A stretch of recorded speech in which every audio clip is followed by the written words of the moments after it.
la luz de Cristo. Dios bendiga a los hermanos que se están comunicando con nosotros, que se están conectando. El Señor ha sido bueno, feliz año. No los veía ni los escuchaba desde el año pasado.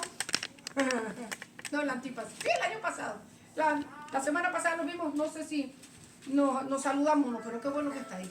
Nosotros vamos entonces con la lección de hoy, llamados a reflejar la luz de Cristo. Dice el pensamiento central, la conducta cristiana es diametral, o sea, la conducta, yo lo puse entre paréntesis, comportamiento cristiano, es diametralmente opuesto a la manera que viven los impíos. Perdón, se le perdió el verso, hermano. Se le perdió, hermano José, era este, ¿no? Primera de Juan 2, 15 al 17. Ajá. La conducta cristiana es diametralmente opuesta a la manera en que viven los impíos. Por tanto, estamos llamados a ser un testimonio digno de imitar. Eso es lo que nosotros vamos a hablar en la lección de hoy. Que estamos llamados a reflejar la luz de Cristo.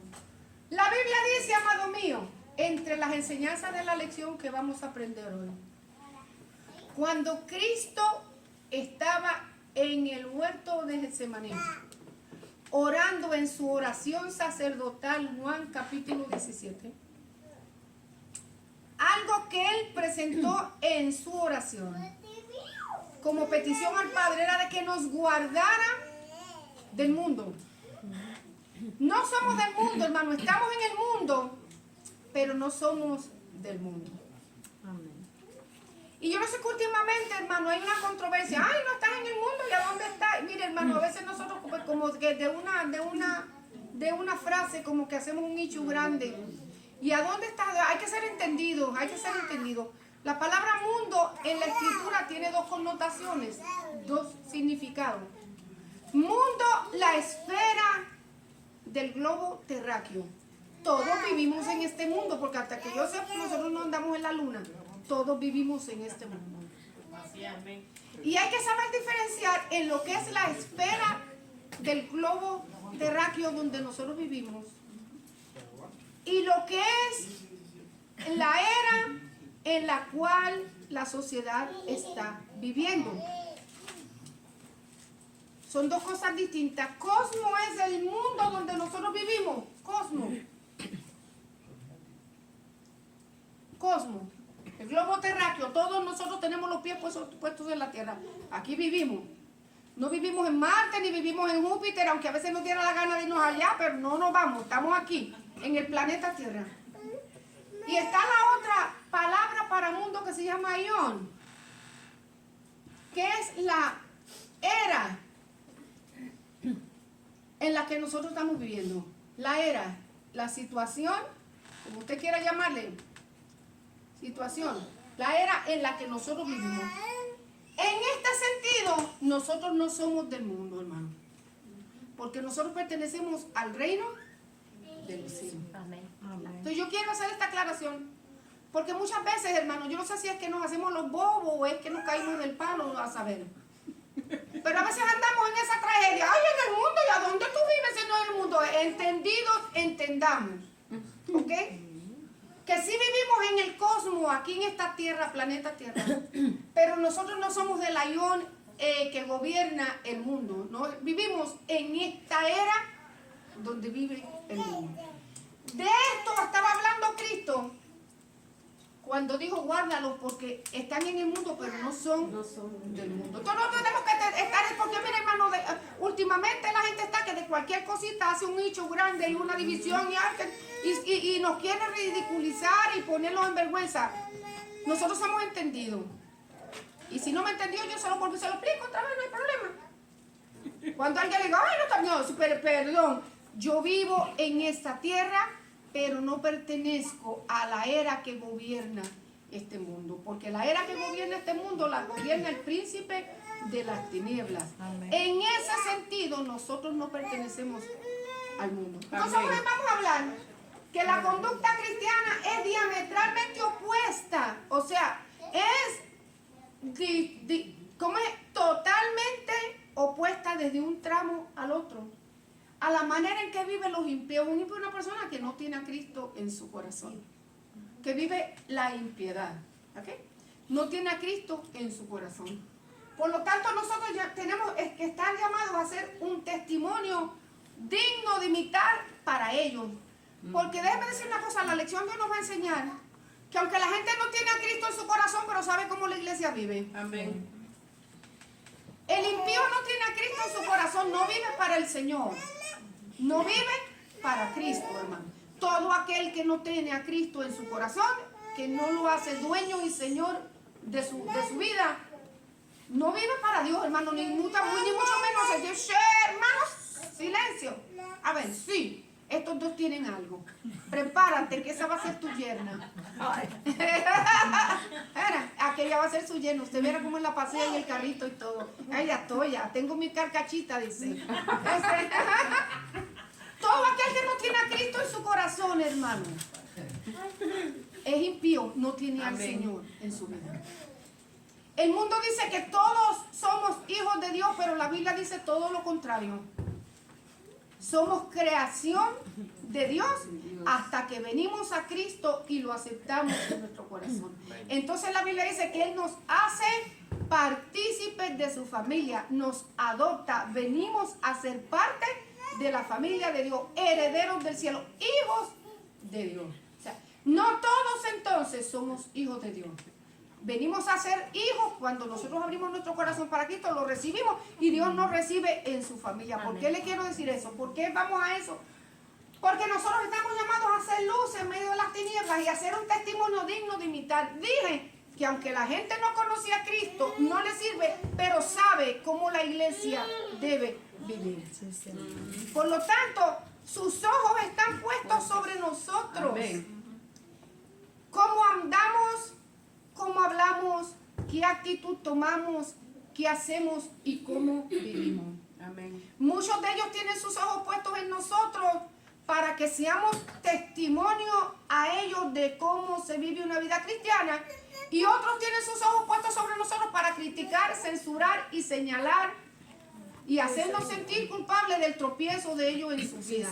Y desgraciadamente muchas veces somos tropiezos, hermano, con nuestra forma de vivir, con nuestra forma de actuar, con nuestra forma de hablar y con nuestra forma de comportarnos. Entonces, en esta lección que nosotros vamos a ver hoy, hermano, es que somos, aunque estamos en este mundo, no somos del mundo. Y debemos comprender que Dios nos ha encargado a nosotros, sus hijos, a reflejar la luz que en Él hay, porque Dios es luz. Y nosotros los creyentes tenemos que ser luz para otros. O sea, en nosotros no debe haber tinieblas, en nosotros debe haber luz. Y no cualquier lamparita ni cualquier bombillita. Luz admirable de Dios. Debemos ser luz, hermano. Porque nosotros no podemos vivir. Hay dos formas de vida. O vivimos en tinieblas o vivimos en la luz de Dios. No hay un término medio. Para Dios no hay un término medio. O sea que la gente que no conoce a Cristo quiere servirle a Dios y al diablo a la misma vez. O sea, yo quiero lo mejor de Dios, pero quiero vivir como vive esta era y esta sociedad, hermano. Y no puede ser. Para Dios no hay un término medio. Para Dios o somos todo o no somos nada. Porque no hay un término medio, hermano. No lo hay. Entonces, la lección de hoy nos va a enseñar que nosotros debemos reflejar la luz de Cristo a aquellos que no le conocen. Y que debemos brillar. Miren, es necesario que los cristianos entendamos que estamos en el mundo, pero ya lo dije, no somos del mundo. Brillar a través de un testimonio fiel no es solamente un deber cristiano, sino que se constituye también en un poder que hace que mucha gente que no conoce a Cristo venga al Señor y le reciba. Porque ellos no van a conocer a Dios de otra manera que no sea la forma en que usted y yo le reflejemos. O sea, nosotros hablamos, somos la voz de Cristo, somos los pies de Cristo, somos las manos de Cristo, somos el reflejo de Cristo en esta tierra. La gente no va a conocer a Dios a menos que no sea por el testimonio que usted y yo le demos. Si le damos un testimonio puro, limpio, consagrado, ellos van a conocer a quién, a un Dios puro, limpio y consagrado. Pero si nosotros le damos un testimonio, hermano, ambiguo, si nosotros le damos un testimonio, hermano, que esté mitad y mitad, no van a recibir la luz del Señor. O no van a recibir la luz del Señor, porque la gente sabe cómo debe vivir un creyentes. Entonces vamos a partir de esa premisa hoy, que sea la primera lección, enseñanza de la lección que vamos a aprender. Dios en su palabra manda, o sea, Dios ordena. ¿Qué es una orden? ¿Qué cosa es una orden? Yo ordeno que se haga. ¿Qué quiere decir eso? Mandar a alguien. ¿Ah? Mandar a alguien. Sí, un mandamiento. ¿Pero qué quiere decir ordenar? Autoridad. Ejercer autoridad. ¿Qué más?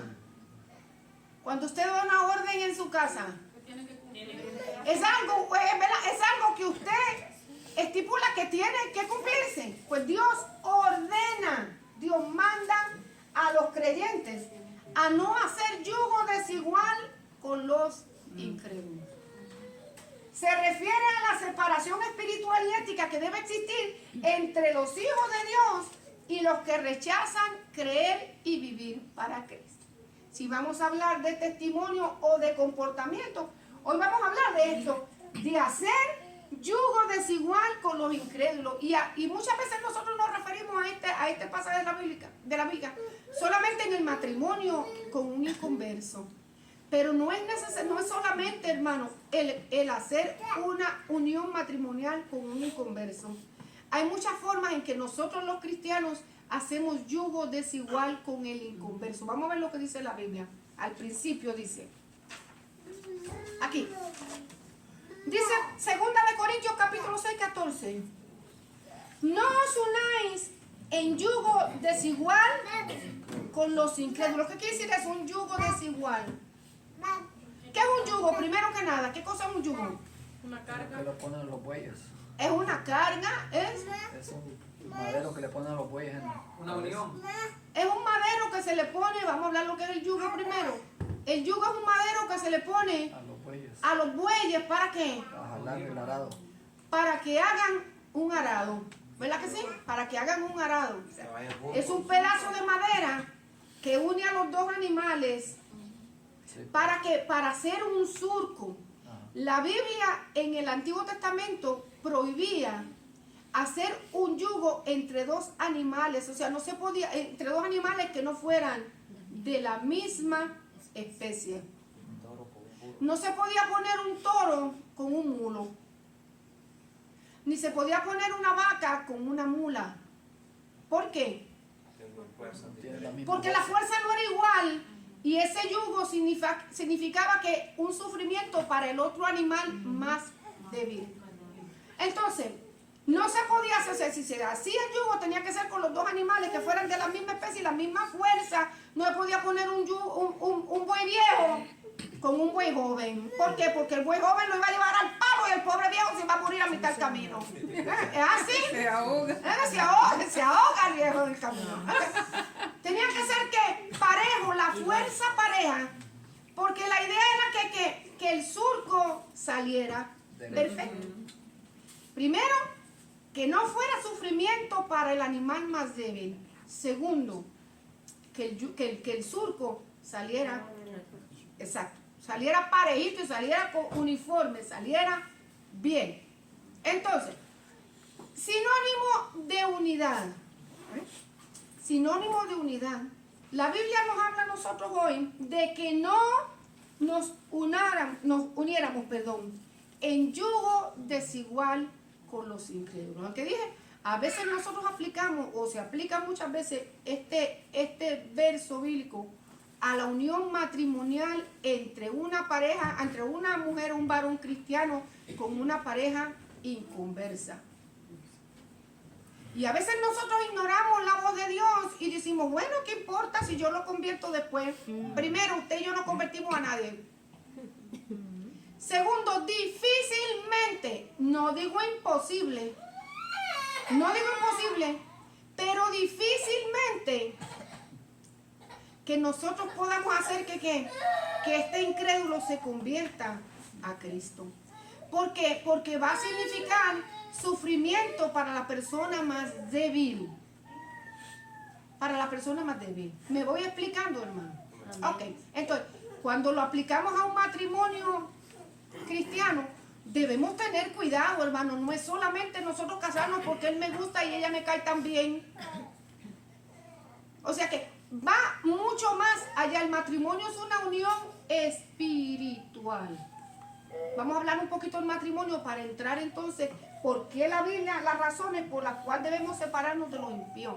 No debemos hacer un yugo desigual porque va a significar tristeza, sufrimiento para el creyente, para el impío no, porque el impío lo usa el diablo. Ah, sí, el impío lo usa Satanás, hermano. Él no tiene ningún compromiso delante del Señor, pero el creyente sí. Sí, Señor. El creyente sí. Por eso que la Biblia nos dice, para que no haya sufrimiento en el más débil, no hagamos un yugo desigual, porque es mentira del enemigo de que cuando yo me case con él lo voy a convertir. Al contrario, él te va a convertir. De primera entradita que ya fallamos cuando nos casamos con un impío. No estamos tan firmes en nuestras convicciones cuando nosotros nos alineamos con un impío. No estamos tan firmes en nuestra convicción. De entrada ya empezamos mal. Sí. Segundo, que cuando yo entre a esa unión marital, el impío va a seguir sirviéndole al diablo, a menos que el sufrimiento que nosotros, el precio que nosotros paguemos por la salvación de alma va a ser difícil, hermano. Yo siempre digo, más difícil o más fácil que el de aquí baje allá, que el de allá suba acá. Sí, Señor. Por algo la Biblia nos dice que no nos hagamos, no, yugo. Otra cosa es, hermano, cuando yo estoy casado con cuando estoy casado con mi esposo o con mi esposa, bueno, cual sea el caso, y me convierta a Cristo, eso es otra cosa, ¿me explico? No estoy casándome a sabiendas, yo estoy en esa unión. Ya estaba casado con ella. Al contrario, la Biblia nos enseña a nosotros que sabes tu esposa, si vas a ganarlo con tu testimonio, va a significar sufrimiento. ¿Por qué? Porque yo estoy en mi nueva fe conociendo al Señor. Pero como ya Dios sabía y me llamó en ese estado matrimonial, me va a hacer la carga fácil. ¿Por qué? Porque en mi testimonio yo voy a hacer todo lo posible para ganármelo para Cristo o para ganármela para el Señor. Amén. Y como Dios mira la fidelidad de mi corazón y del suyo, si no tiene o si tiene no deja de tener, Dios lo va a ayudar a salir adelante en ese matrimonio. No lo manda que lo deje, al contrario dice, si el inconverso o la inconversa consiente en vivir con usted, con el creyente, no lo abandone. Ahora dice, si el inconverso quiere separarse, sepárese, pero no nos está dando tampoco luz para que nosotros nos divorciemos, hermano. Una separación temporal. Si el inconverso se quiere divorciar, eso es asunto de él. Me voy explicando, ¿verdad? Ay, ahora como yo me casé y tengo un impío, me voy a divorciar y me voy a buscar otro. Eso no es lo que la Biblia quiere decir. Sí, porque nos colgamos hasta de un chorro de agua, decía mi madre. ¿Verdad que sí? No, mire, hermano. No, me expliqué bien, ¿verdad que sí, hermano? Me expliqué bien. Si el inconverso quiere y consiente vivir contigo, que eres cristiano, y no te quiere abandonar, la Biblia dice, no lo abandones, vive con él, vive con ella. Sigue orando que en algún momento determinado Dios lo va a tocar y lo va a traer. O Señor, o lo trae o te lo lleva. O se convierte a Cristo o se convierte, papá. Ay, ¿Ya? santo. ¿Es así? O se convierte a Cristo porque no va a dejar de ser, no va a dejar de ser, mire, yo lo digo para que usted se ría un ratito y suelte esa cara de tensión que tiene así como que, no, es así, es así, le va a costar, porque va a significar que tal vez un sufrimiento, pero si nosotros estamos afirmados en Cristo, el Señor nos va a salir adelante. Hay conversos que se convierten a Cristo por el testimonio. Hay otros, amados, que aunque le den un testimonio de años y años y años, no se convierten a Cristo. Va a significar, pero no va a significar, hermano, una tristeza insalvable. El Señor sabe lo que va a hacer en su tiempo y en su momento. Lo va a hacer. Pero si el inconverso se quiere ir, no podemos hacer otra cosa. No vamos, ay, Laura, es que yo lo amo. Pues si se fue, se fue. Yo voy a orar por él, que el Señor obre con él y que el Señor haga su obra y que el Señor liberte. Muchos cristianos han estado esperando en Cristo. Otros, sin embargo, lamentablemente han recibido la carta de divorcio. ¿Qué vamos a hacer? Yo no lo voy a tener toda la vida amarrado a mí si no quiere. Me explico, hermano. Ya después Dios me guiará a ver lo que va a pasar más adelante. ¿Me explico? No estoy dando carta, hermano, para el divorcio. Estoy hablando lo que la Biblia dice. Ahora, estamos hablando en todo el sentido de la palabra. Donde la Biblia dice que no nos unamos en yugo desigual con los incrédulos. Cuando hablamos de yugo desigual con los incrédulos, nos estamos refiriendo a la separación espiritual y ética que debe existir entre los hijos de Dios y los hijos de las tinieblas. Porque así lo llama la Escritura, ¿verdad? Lo llaman a fuerte, pero yo lo llevo despacito. Los hijos de las tinieblas. Tiene que haber una separación.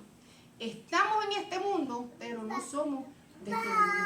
Yo siempre he dicho que si Cristo hubiera querido que nosotros saliéramos de este mundo, cada vez que se convierte a alguien, se lo lleva al cielo. Sí, Señor. Sin embargo, nos dejó aquí para que nosotros viviéramos como luminares en este mundo, como luz en medio de las tinieblas que alumbran. Y hermanos, dice el Señor, somos sal de la tierra, Sí, Señor.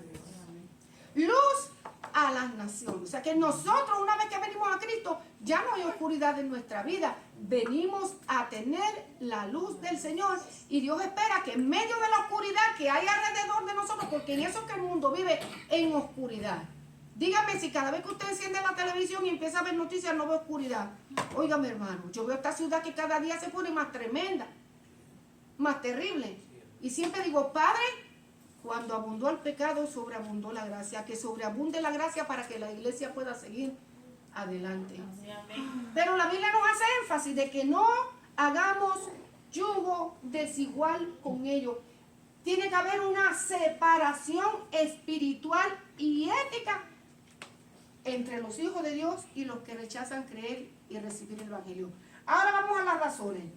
Razones por las cuales debemos separarnos de los impíos. Sea quien sea y se llame como se llame. ¿Por qué? Miren lo que dice la Escritura. 5 razones nos da la Biblia. Por eso les dije que quería un poquito apartar. Dice, porque ¿qué compañerismo tiene la justicia con la injusticia? ¿Y qué comunión la luz con las tinieblas? ¿Y qué concordia Cristo con Belial? Belial es otro nombre para Satanás. ¿O qué parte del creyente con el incrédulo? ¿Y qué acuerdo hay entre el templo de Dios y los ídolos? Porque vosotros sois el templo de Dios viviente, como dijo Dios. Habitaré y andaré entre ellos y seré su Dios y ellos serán mi pueblo. Por tanto, salid de en medio de ellos y apartaos, dice el Señor, y yo lo recibiré.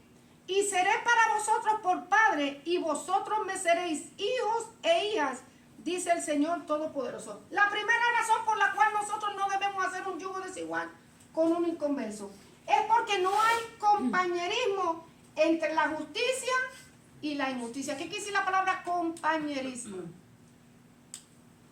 Que no están de acuerdo. Por ahí vamos. A ver. No hay unidad, compañerismo.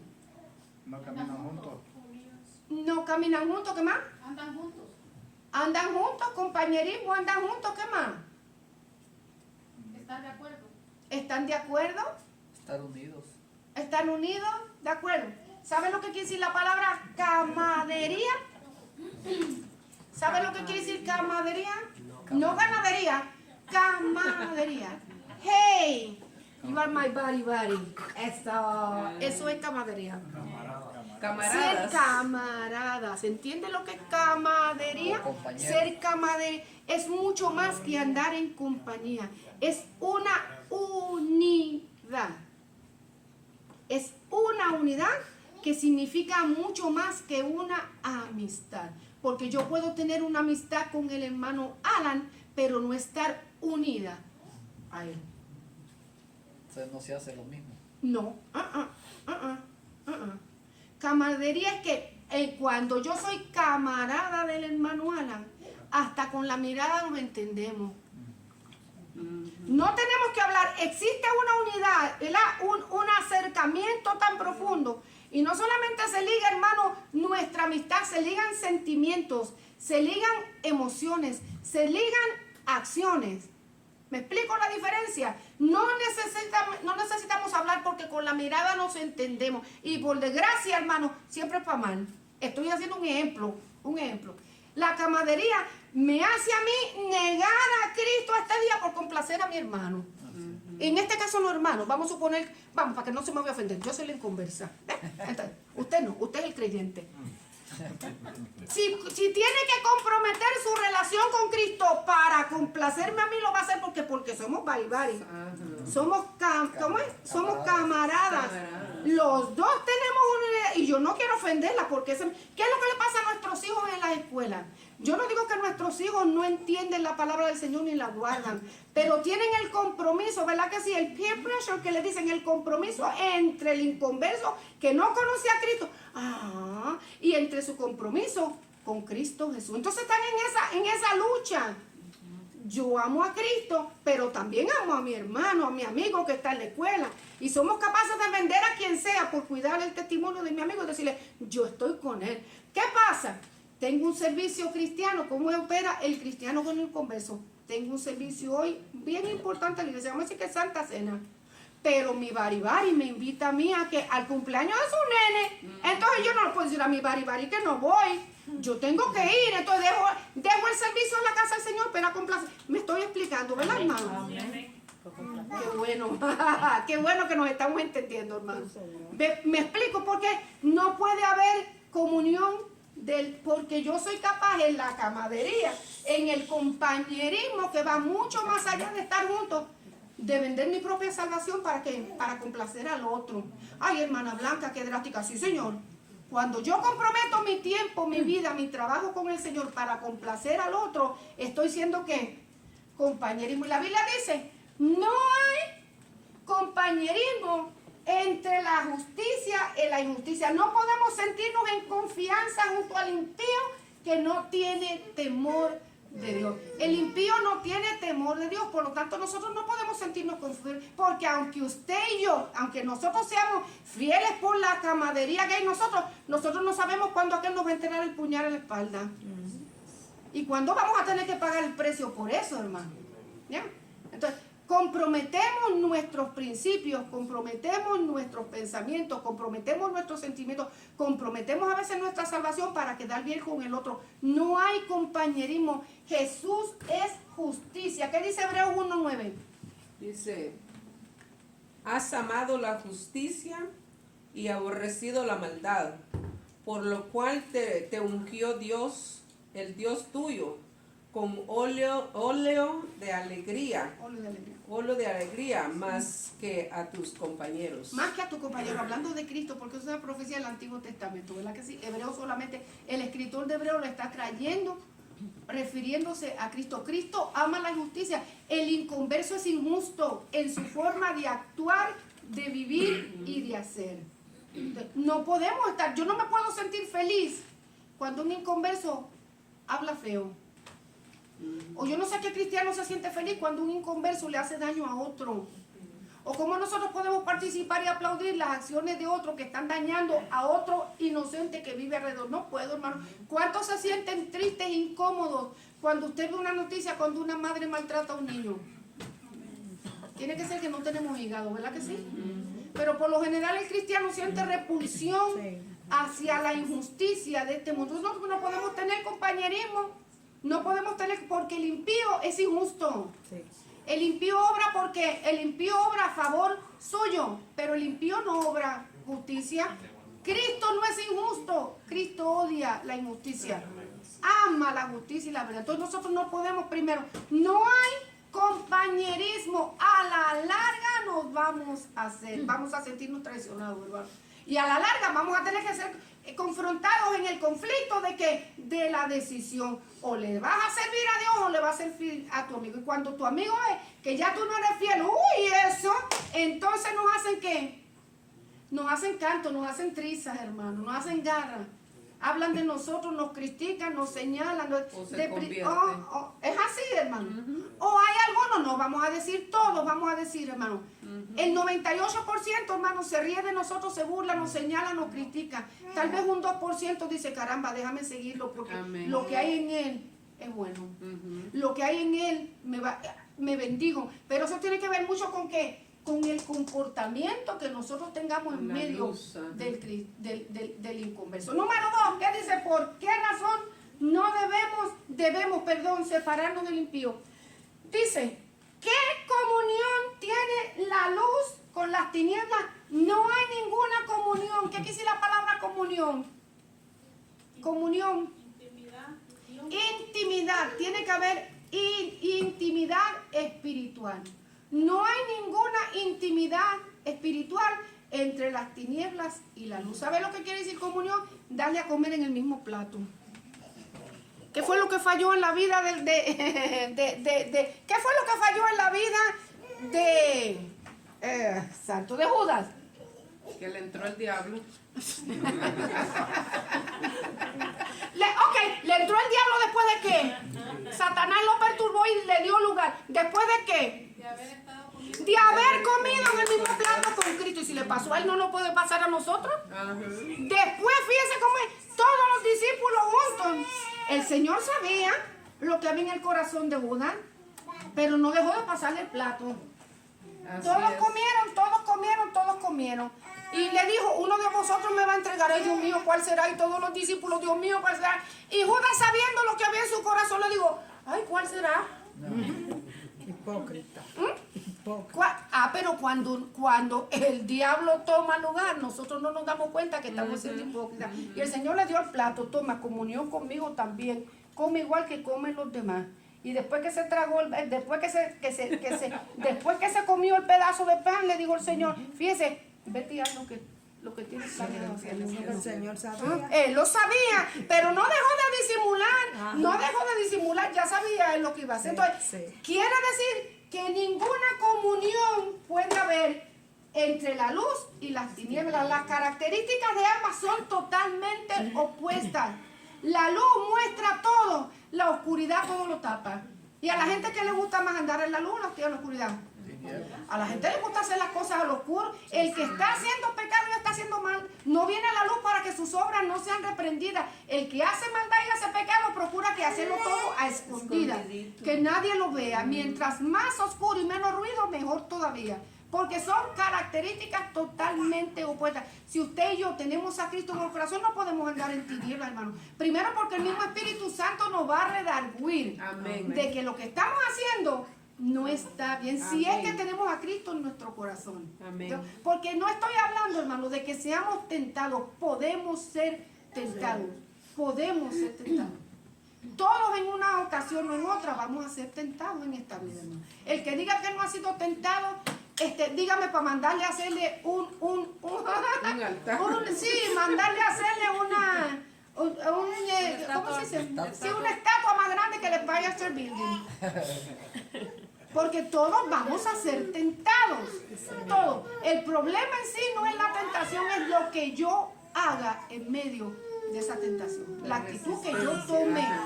Las tinieblas no pueden tener comunión con la luz, hermano. Y en el inconverso que no tiene a Cristo en su corazón, que hay luz o tinieblas.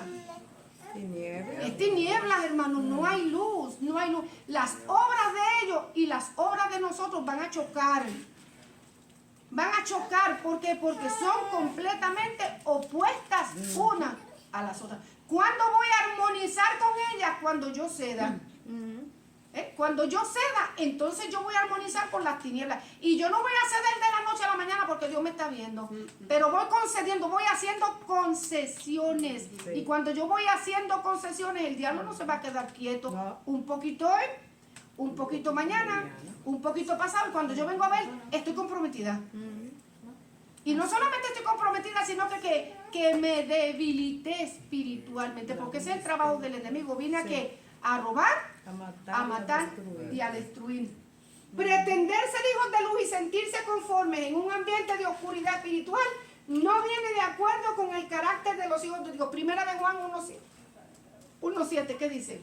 Pero si andamos en luz, como Él está en luz, tenemos comunión unos con otros. Y la sangre de Jesucristo, su Hijo, nos limpia de todo pecado. La sangre de su Hijo Jesucristo. Tenemos comunión, ¿qué pasa? Tenemos comunión los unos con los otros. Y si hemos fallado, hermano, y si hemos fallado, la sangre de Cristo nos limpia. Tenemos comunión Cuando estamos en medio cuando estamos en medio, vamos a suponer, en medio de un cumpleaños inconverso, hermano, no es que no vayamos a ir, podemos ir. Lo que tenemos que tener cuidado es cómo nos comportamos. Y si yo sé que yo voy a errar en medio de esa situación, no voy. No presto mi vida para hacerlo, porque nos sentimos incómodos ante la presencia de las tinieblas. ¿Por qué? Porque nosotros no somos de las tinieblas, tenemos luz en nosotros. Número 3, ¿qué dice? ¿Qué concordia Cristo con Belial? ¿Qué quiere decir la palabra concordia? Armonía. Armonía. Que a Cristo no armoniza con Belial. Y le dije que Belial es otro nombre para Satanás. Cristo es la cabeza de la iglesia, mientras que Satanás es el príncipe de este mundo. No puedo yo tener luz en mi corazón y armonizar con las obras de las tinieblas ni con el enemigo, hermano. No podemos. ¿Cuántos de nosotros tenemos temor de Dios? Amén. Si en nosotros existe temor de Dios, nosotros no podemos armonizar con las obras de las tinieblas. La Biblia dice que Cristo dijo que el diablo era el príncipe de este mundo. No del globo terráqueo, de la era en la que nosotros estamos viviendo. Él maneja a los hombres a su antojo. Lo que pasa es que los hombres no se dan cuenta, porque el enemigo no va a traer a la luz las tinieblas que hay en él. Al contrario, les hace creer que la primera mentira que el enemigo le hace creer a los hombres es que él no existe. El diablo es un cuento. ¿Por qué? Porque si él está tras bastidores y nadie lo descubre, puede trabajar mejor en la vida de los hombres y de las personas. Porque todas las obras de las tinieblas las está dirigiendo a él. Mientras que Cristo es la cabeza de la iglesia. Nos gobierna, nos dirige. Las obras y la voluntad del Señor para su iglesia son de bien, son de buena voluntad para cada uno de nosotros, hermanos. Y es bien difícil, yo sé que es difícil, pero no es imposible vivir en medio de este mundo siéndole fiel al Señor. Amén. Ahorita vamos a hablar de una palabrita que se llama obediencia. Obediencia. Y esta palabrita encierra la posibilidad de que nosotros podamos vivir en el mundo, hermanos, de una manera victoriosa en el nombre de Jesucristo. Dice, no hay concordia, no hay armonía entre Cristo y el enemigo de las almas. No hay. ¿Qué otra cosa? ¿Qué parte del creyente con el incrédulo? Primera de Juan, capítulo 2, diga, hermano. Déjeme buscar el punto. Primera de Juan, capítulo 2. Porque la vida fue manifestada y el anunciado la vida eterna, la cual es... No, perdón, mi hermano. Primera de Juan. No el Evangelio de Juan. Primera de Juan. Primera de Juan, capítulo 2, verso 15 en adelante. Primera de Juan. Ahí está en Juan. San Juan dice. La primera. Primera epístola de Juan. ¿Estamos en el Evangelio? Por Apocalipsis. Juan Juan escribió el libro, el Evangelio de Juan. Sí, eso es. Primera de Juan, capítulo 2. Que la vida O 2. Del 15, sí. Primera de Juan, capítulo 2. Mira, lo dice. 2 del 15 al 17. Ok. ¿Qué dice? para la 15. Sí. No améis al mundo ni a las cosas que están en el mundo. Si alguno ama al mundo, el amor del Padre no está en él. Ujú. Sigan. Hasta el 17.